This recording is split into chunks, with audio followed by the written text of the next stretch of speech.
దశమ స్థానం ఉద్యోగ స్థానం కాబట్టి ఉద్యోగం చేసేటటువంటి వ్యక్తులకు ప్రమోషన్స్ అనేవి ఆలస్యంగా మారుతూ ఉంటాయి. ఉద్యోగ మార్పులు కూడా, అంటే ఒక ప్రాంతం నుంచి మరొక ప్రాంతానికి వెళ్ళాలన్నా లేదా ఈ ఉద్యోగం వదిలిపెట్టి మరొక ఉద్యోగానికి వెళ్ళాలన్నా కూడా ఉద్యోగ మార్పులు కూడా ఆలస్యం అవుతూ ఉంటాయి అని చెప్పాలి. అలానే ఇప్పటిదాకా మీరు సంపాదించుకున్నటువంటి పేరు ప్రఖ్యాతులు కానీ గుడ్ నేమ్ ఇవన్నీ కూడా ఏ విధంగా ఉంటాయంటే వాటిని నిలబెట్టుకోవటం కోసం ఎక్కువగా కష్టపడాల్సినటువంటి పరిస్థితి కూడా వస్తుంది. ఇక్కడ మీకు గతంలో చేసినటువంటి పొరపాట్లు ఏవైతే ఉంటాయో వాటి వలన ఇప్పుడు, అంటే ఉద్యోగపరంగా కానీ వ్యాపార పరంగా కానీ వాటి వలన మీరు ఇప్పుడు కొంచెం ఎక్కువగా ఒత్తిడికి గురి కావటం కానీ వాటికి సంబంధించిన సమాధానం చెప్పాల్సిన పరిస్థితులు కానీ వచ్చే అవకాశాలు ఉంటాయి.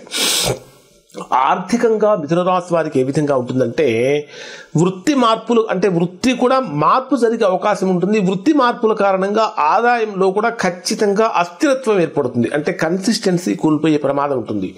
ఖర్చులు కూడా కొంచెం, అంటే గణనీయంగా పెరగకపోయినా ఇంతకు ముందు కన్నా కూడా ఖర్చులు పెరిగే అవకాశాలు ఉంటాయి. కాబట్టి దీనికి సంబంధించినటువంటి శని భగవానుడు వక్రంలో సంచరిస్తున్నాడు అంటే మిథున రాశి వారు చేయాల్సింది ఏంటంటే క్రమశిక్షణతో కూడినటువంటి జీవితాన్ని మిథున రాశి వారు అలవాటు చేసుకోవాలి. అలానే ఇంకా కొన్ని ఆదాయ మార్గాలు ఏవైనా ఉన్నాయా అనేటటువంటి విషయంలో కూడా వీళ్ళు ముందుకు వెళ్ళాలి. ఇంకా ఏమైనా ఆదాయ మార్గాలు ఉన్నాయా? తర్వాత సామాజిక స్థితి ఏ విధంగా ఉంటుంది, అంటే సమాజంలో మీ యొక్క స్థితి ఏ విధంగా ఉంటుంది, పేరు ప్రతిష్టలు ఏ విధంగా ఉంటాయంటే గతంలో వచ్చినటువంటి పేరు ప్రతిష్టలు ఇప్పుడు మీకున్నటువంటి పేరు నిలబెట్టుకోవటమే అత్యంత కఠినతరమైనటువంటి పరిస్థితి. ఎందుకంటే దాన్ని పోగొట్టుకోకూడదు. వ్యతిరేకులు కానీ మీపై అసూయ కలిగినటువంటి వారు కానీ మీ గురించి చెడుగా ప్రచారం చేసే అవకాశాలు ఎక్కువగా ఉంటాయి. శని వక్రంలో సంచరించేటటువంటి రోజులలో చెడుగా ప్రవర్తించే అవకాశం ఉంటుంది.